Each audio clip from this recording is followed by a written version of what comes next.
저는 오늘 아들에 대한 강의를 좀 할 건데 좀 오해하지 말으셔야 되는 거는 제가 아들 키우는 어머님들만 힘들다는 얘기는 절대 아닙니다. 그럼에도 불구하고 제가 오늘 아들 키우는 어머님들 대상으로 얘기를 하고 싶은 가장 큰 이유는 뭐냐면은 아들 키우는 어머님들이 힘듦의 종류가 조금 다르다라는 것을 많이 느껴요. 예를 들면은 자, 딸 키우는 어머님들은 보통 인터넷에 뭔가를 칠 때 딸 키우기를 치면 이런 것들이 주로 뜨는 것 같아요. 자, 딸 키우는 재미. 딸 키울만 나겠다. 딸 키울만 나겠네. 이런 것들이 주로 뜨는 것 같아요. 근데 우리 아들 키우는 어머님들 보면은 아들자만 쳐도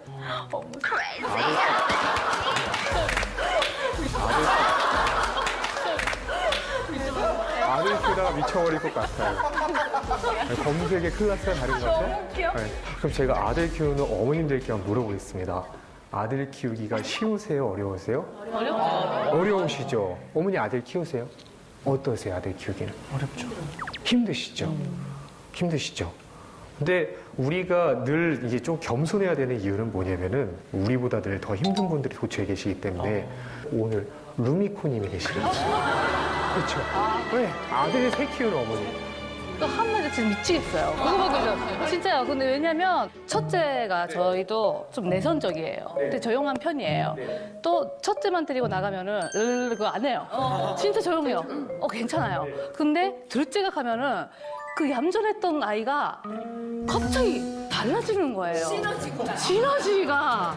네. 거기에다가 셋째는 지금 4살인데요. 말을 제대로 못하니까 이거 형한테 마음에 안 들면 형을 막 때리는 거예요. 난리가 안 치고 밖에 외식을 할 수가 없어요, 진짜로. 그리고 이따가 나가다가 우리 루미코 씨를 잠깐 보게 되면은 가벼운 목내라던가 정말 근데 든든한 부분도 있으시죠? 그렇죠. 네, 아직입니다. 네. 이거는 우리가 잘 모르는 이유인데요. 그러니까 아들 키우는 어머님들이 있잖아요. 딸 키우는 어머님들에 비해서요. 이것이 조금 짧습니다. 바로 수명.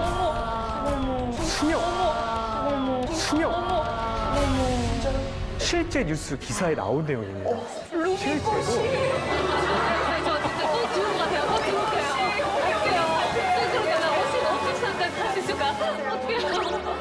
결국 제가 목내를 가끔 해야 된다는 게 굉장한 혼신으로 키우고 계신 거예요. 실제 기사 내용을 보면은 엄마는 중요한 게 아들을 많이 낳을수록 수명이 짧아드는 영향이 있습니다. 반면 딸은 몇 명을 출산하더라도 엄마의 수명을 영향을 미치지 않았죠. 더 놀라운 사실은 이 모든 사실이 아빠에게는 영향을 끼치지 않는다는 것입니다.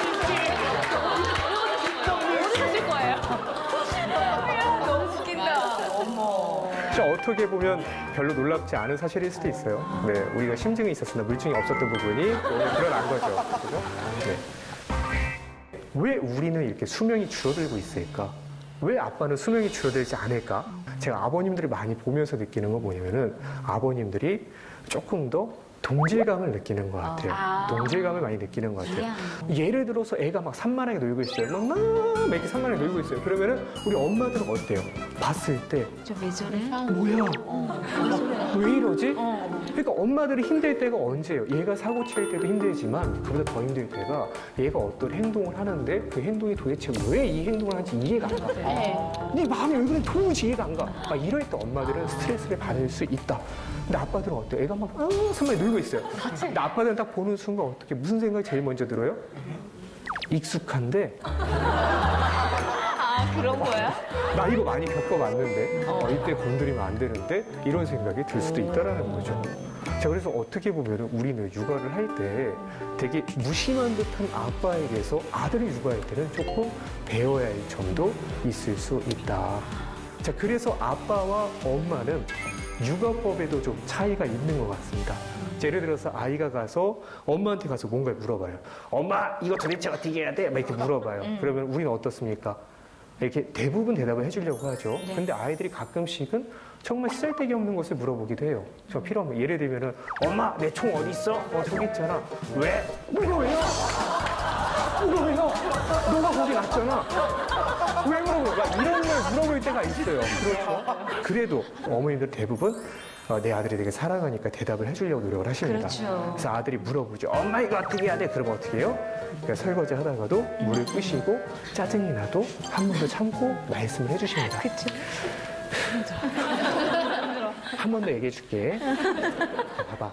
장난감 갖고 와봐. 자, 이렇게 해서 이거 이렇게 끼우면은 이렇게 해서 이게 안 되잖아. 그러니까 이걸 오른쪽으로 끼워야 되고 이렇게 친절하게 되게 설명을 잘 해주시는데 문제는 뭐예요?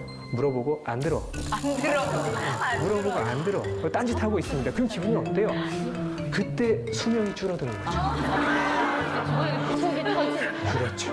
근데 아빠들은 어떻습니까? 아빠들은 조금 달라요. 그죠? 아들이라서 물어본다. 아빠 이거 어떻게 해야 돼? 물어봅니다. 그 아빠들은 어떻게 하시죠? 모두가 그런 건 아니에요. 되게 자상한 아버님도 계시지만 어떤 아버님들은 되게 무심한 듯 시크한 듯 이렇게 하시기도 합니다.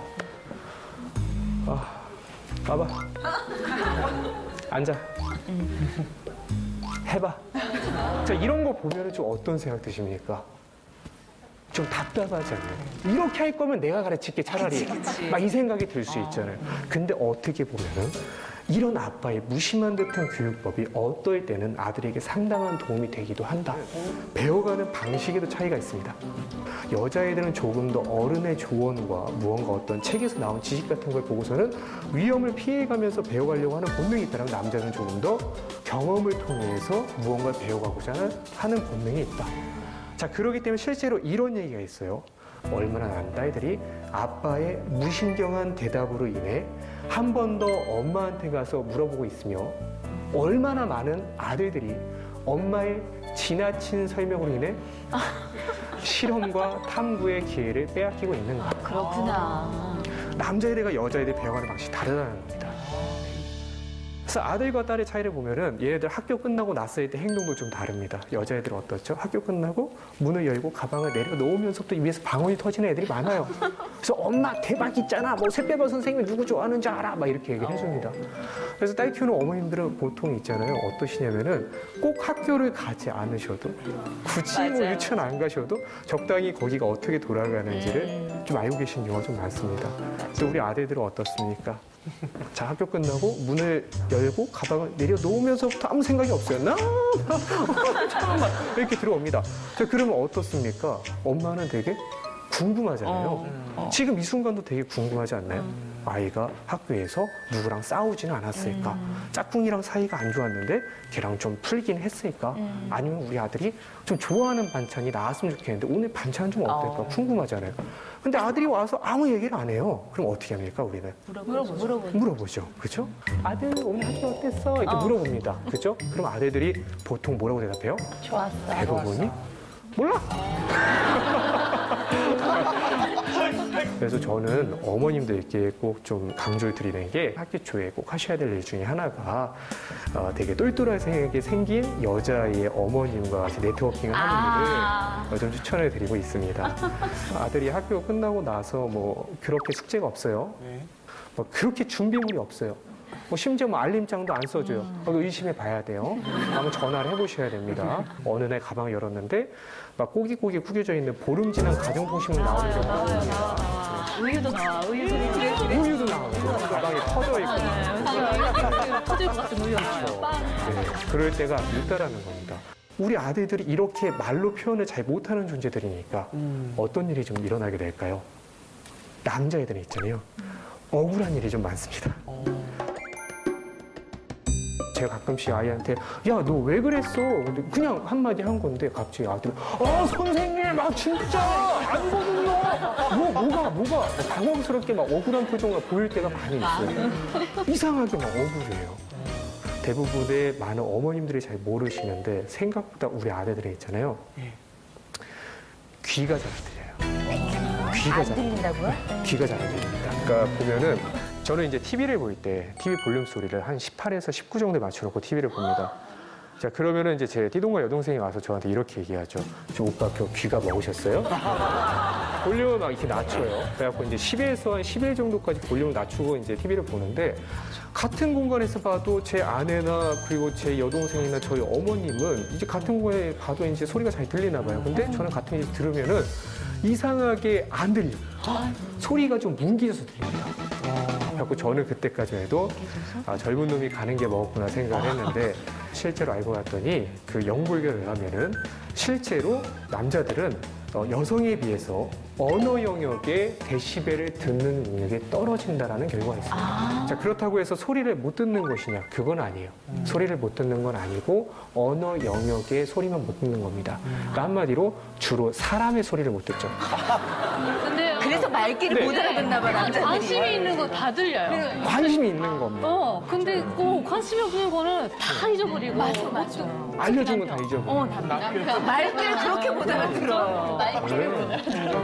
그래서 어떤 일이 생깁니까? 예를 들어서 아이랑 같이 자고 있어요. 남편이랑 나랑 같이 자고 있는데 애가 막 칭얼대면서 깨기 시작하니까 이러면서 깨요. 둘 중에 한 명 일어나야 돼. 누가 일어납니까? 엄마죠. 엄마가 일어나죠. 안 일어나, 잘 자. 아빠들은 그쵸. 깨갖고 이제 애를 케어하면서 이제 옆에 있는 남편의 얼굴을 보일 때 그 느낌이 어떤 느낌이에요? 수명이 줄어드는 느낌이 있어요. 어떻게 같은 위치에서 같은 거리에 소리를 들었는데 어떻게 이 사람은 안 들리는 척 하는 거 아니에요? 안 들리는 척 하는 것 같죠? 네. 근데 실제로 안 들립니다. 그래요? 그럴 수가 정말. 있나? 진짜? 실제로 연구에 의하면은 그러니까 남자의 잠을 깨우는 여성의 잠을 깨우는 소리는 거의 1위가 아이의 울음소리입니다. 근데 남자의 잠을 깨우는 소리는 아이의 울음소리가 순위권 밖으로 나가요. 그분들 오히려 풀벌레 소리에 잠을 깨는 게 그분들이에요. 그렇다고 해서 그분들이 소리가 안 들리는 건 아니에요. 자기 자동차 경보음 같은 거는 기가 막히게 해결하는 게 또 남자들이에요. 자동차 소리 그렇죠. 기가 막 이렇게 심지어 옆집 자동차 삐요삐요 소리와 내 자동차 삐요삐요 소리를 조금 분간해 내고 나가서 해결을 하는 게 이제 남자들이다. 네. 남자들 여자애들은 공감 능력도 조금 차이가 있어요. 자, 공감 능력이 어떻죠? 남자애들이 조금 더 떨어지죠. 그러다 보니까 이런 일이 벌어집니다. 예를 들어서 엄마가 막 청소를 하고 있으면 막 청소하다가 새끼발가락에 문지방에 딱 찍혀서 막 벌써 너무 아프죠? 막 생각만 해도 막 너무 아파요. 눈물이 막 이렇게 막 떨어지고 있습니다. 그때 있는 옆에 있는 아이가 딸일 경우 어떻습니까? 엄마, 같이 엄마 괜찮아. 그렇죠. 같이 울어주죠. 엄마가 죽은 게 없어. 거야. 울어주는 게 여자애들 너무 예뻐. 아들은 어떻습니까? 안 웃으면 다행이에요. 통통 비웃습니다. 엄마 되게 반갑다. 막 비웃다가 사태가 심각해. 엄마 웃지 않아. 나 진짜 죽을 것 같아. 막 이거 엄마가 힘들어해. 그럼 어떻게 합니까? 그 다음 버전은 해결. 심각하네. 해결해야겠는데 피가 나나? 피나면 휴지를 하는데 피는 안 나. 그럼 내가 할 일이 없어. 돌아가는 게 남자들이다.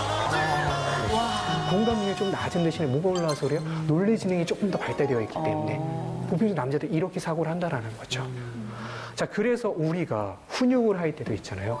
우리가 흔히 생각하는 대로 훈육이 안 될 때가 있을 거예요. 저기 저 멀리서 애 울음소리가 들리기 시작합니다. 엥 하고 애가 울기 시작해요. 그래서 엄마가 막 뛰어갔어요. 뛰어갔더니 우리 애가 우는 게 아니라 우리 애랑 같이 놀고 있던 철수가 울고 있는 거야. 그래서 상황을 딱 봤다 보아하니 우리 아이가 장난감 철수 머리에 뽕 찍었습니다. 그리고 철수 막 울고 있고 우리 애는 막 모른 척하고 있어. 얘가 울고 분위기 보면 아시잖아요. 그죠?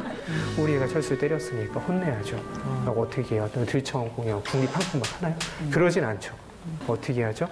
아이를 앉혀놓고 그다음에 먼저 아이한테 좀 교감을 하게 시키죠. 너가 왜 잘못했는지 인정하게 만들어야 되잖아요. 그래서 민준아 봐봐. 너 만약에 철수가 너 머리 이렇게 찍었으면 너 기분 어땠어? 그렇지. 물어봅니다. 그럼 사람이라면 어떻게 대답해야 돼요? 보통 이렇게 대답을 해야 된다는 게 엄마들의 생각일 거예요. 엄마 철수가 나 이렇게 머리 찍었으면 나도 아플 것 같아. 나도 앞으로 안 그렇게 주승이 엄마. 이렇게 얘기하는 게 엄마의 시나리오예요. 그렇죠. 시나리오. 근데 우리 아들은 어떤 아이들은 꼭 이렇게 반응하지 않아요. 너 만약에 철수가 네 머리 찍었고 너 아프면 어떨 것 같아? 난 2대 때려줄 건데. 난 힘이 더 세거든 엄마. 이렇게 얘기하는 남자가 있다라는 거예요. 지금까지 하는 방법이 안 먹히고 약간 내가 궁지에 물린 것 같고 내가 아이한테 권위도 좀 떨어진 것 같다라면은 그럼 이 방법을 한번 사용해 보시라고 여러분에게 권고를 좀 드리고 싶습니다. 자, 아들에게 잘 먹히는 훈육법, 이것을 조금 더 정리를 하자면은 3가지 키워드를 볼 수 있습니다. 아들은 논리적이고 단호하고 일관되게 교육할 때 잘 먹힌다. 3가지를 합치면 뭐가 되냐면은 규칙이 생깁니다. 저는 어머님들께 만약에 아들과의 이 육아가 좀 힘들고 어렵다라면은 이 규칙을 좀 만들어서 훈육하면 좋겠다라고 말씀을 드립니다. 제가 예를 들어 볼게요. 자, 남자들이 모여있는 집단 한번 떠올려 보겠습니다. 남자들이 모여있는 집단을 대표적으로 보면 뭐가 있을까요? 군대.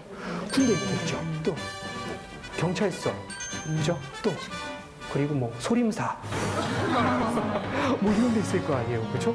자, 이 세 군데를 한번 떠올려 보겠습니다. 규칙이 있어요, 없어요? 네, 있죠. 규칙. 강해요, 약해요? 강하죠. 제가 옛날에 군대에 있을 때는 군대 이런 규칙이 있기도 했어요. 어떤 규칙이었냐면은 밥을 먹을 때 물을 말아 먹으면 안 된다는 이상한 규칙이 있었어요. 저도 몰랐어요. 그래서 군대 가고 밥 먹을 때 물을 말아 먹었습니다. 그러다 엄청 혼났어요. 살면서 먹으려고 다 먹은 것 같아요. 그날 저녁에 저는 물어봅니다. 김상병님께. 김상병님, 근데 왜 도대체 밥 먹을 때 물 말아 먹으면 안 되는 겁니까? 그때 김상병이 뭐라 그랬는지 아세요? 군대니까. 근데 묘하게 설득력이 있어. 남자들이 있잖아요. 규칙을 형성하기 전까지 되게 어려운데 형성이 되고 나면 그걸 맹목적으로 따르는 것도 남자들이다. 목욕탕에 있는 수건을 가져가면 안 된다는 규칙 남탕 여탕이 다 있죠. 수건 가져가셨네. 이상하게 남자들 안 가져가요. 뭐 수건 가져가지 말기 집체 교육 받은 것도 아닌데 근데 이상하게 남자들 안 가져가요. 여자애들은 규칙에 의해 손을 냈어도 엄마한테 감정이 생길 수 있어요. 아무리 규칙이라도 의지 나한테 이런 마음이 생길 수 있어요. 근데 남자는 어때요? 규칙이면 규칙이구나 하고 규칙이니까. 그리고 나중에 동생이 생각하면 우리 집 문화야. 이게 우리 집 규칙이야. 알려줄 수도 있다라. 규칙 세우는 게 사실 어렵잖아요. 그죠? 그래서 지금도 제가 규칙을 가정에서 세우는 방법 4가지를 좀 심플하게 알려드리겠습니다. 그러니까 규칙을 세우는 방법 첫 번째는 먼저 논리적으로 얘기하는 단계가 꼭 있어야 됩니다. 사실 이게 가장 어려운 부분이에요. 논리적으로 설명하는 거. 아이가 밥을 먹는데 늘 손을 안 씻고 밥을 먹어. 어때요? 사소해요? 사소하지 않아요? 사소하죠? 짜증나요? 짜증 안 나요? 짜증나죠? 수명이 줄어요? 안 줄어요? 수명이 줄죠. 그러니까 이걸 규칙을 한번 만들어 보자고요. 자, 아들에게 손을 씻고 먹어야 한다는 것을 논리적으로 얘기해 볼까요? 손에는 세균이 나요. 그렇죠. 세균 드립. 그죠? 세균 드립 우리 많이 하잖아요. 그죠? 야, 너 손 안 씻고 밥 먹으면 네 세균이 네 뱃속에 들어가고 네가 몸이 아플 수 있어 라고 얘기합니다. 논리적이지 않아요? 논리적이죠. 논리적이죠. 먹혀요, 안 먹혀요? 그렇죠. 그렇게 호락호락한 존재들이 아니에요. 그렇게 쉽지 않아요, 우리 아들은. 그죠? 어떻게 해야 됩니까? 어떻게 해야 돼요? 조금 바꿔야 됩니다. 논리적으로 설명하되 가장 중요한 거. 그 아들이 생각하는 가치관과 결부시켜 논리적으로 얘기해야 돼요. 자, 어떻게 해야 될까요? 이렇게 말씀하시는 겁니다. 아들, 너 손 안 씻고 밥 먹으면 네 세균이 손에 있던 게 뱃속에 들어 네가 아플 수 있어. 들려요, 안 들려요? 안 들려요. 그 다음 얘기가 중요한 거예요. 그러면 네가 좋아하는 자전거 하러 못 타. 이 얘기가 중요한 거예요. 이렇게 해야 아들은 논리적으로 생각합니다. 처음에는 앞에 얘기는 안 들려도 아까 말씀드렸던 대로 키워드가 있어서 자전거 얘기 딱 듣고 나면 왜? 라고 물어볼 수 있습니다. 엄마 왜 내가 자전거를 못 타? 왜? 물어봐요. 그럼 다시 한번 설명하는 겁니다. 그땐 귀가 열린 거예요. 다시 한번 설명하는 거예요. 아들 봐봐, 너 손 안 씻고 밥 먹으면 네 손에 있던 세균이 뱃속에 들어올 수 있지. 네가 아플 수 있지. 아프면 어떻게 돼? 자전거 하러 못 하게 되지. 이렇게 되는 거야. 알겠지? 그렇기 때문에 꼭 손을 씻고 밥을 먹어야 돼라고 얘기를 합니다. 그 아들이 그때서는 수긍을 해요. 아, 내가 손을 씻어야 되는 이유는 자전거 때문이구나. 라고 수긍을 합니다. 그리고 가서 손을 씻고 와요. 그런데 우리가 원하는 건 뭐예요? 일회성 설득이에요? 영구적인 설득이에요? 영구적인 설득이죠. 이때 중요한 포인트. 아이가 수긍했을 때 그때 규칙을 형성하는 겁니다. 규칙을 이때 형성을 해야 돼. 이렇게 얘기하는 거죠. 아들 봐봐. 앞으로 엄마는 너가 매일매일 자전거를 탔으면 좋겠어. 그렇기 때문에 지금부터 규칙을 만들 건데 손을 3번 안 씻고 밥을 먹으면 하루 자전거 못 타는 규칙을 만들자라고 얘기하는 겁니다. 그때 얘기해야지 수긍을 합니다. 왜? 이 규칙이 존재하는 이유는 엄마의 편의를 위해서요. 자기를 나아가죠. 위해서. 자기를 위해서.